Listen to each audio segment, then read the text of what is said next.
Kaixo, nire izena Mariam da, Jalipularreko elkartekoa naiz, eta bideo honetan erakutsiko dizuet nola errolda ziurtagiria eskatzen den.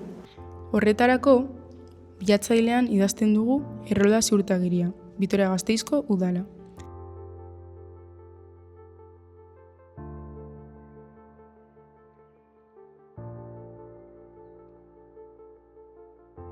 Agertzen den lehenengo estekari emango diogu.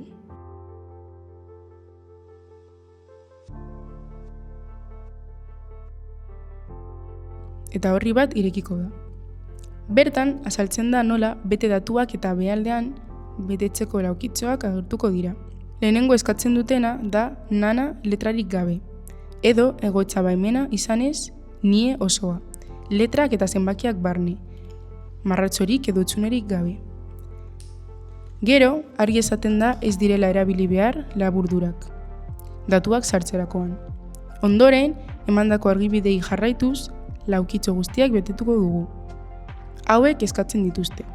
Nana edo nie, izena eta lehen abizena, edo bigarren abizena, izanez gero.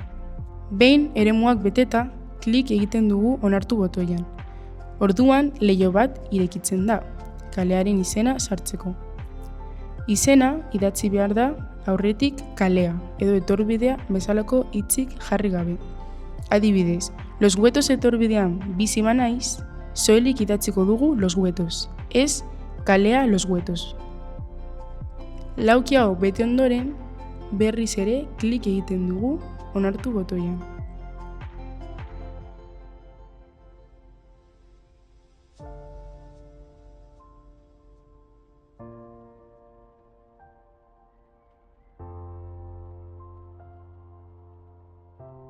Ondoren, agertzen diren aukeren artean, gure helbideari dagokiona hautatzen dugu.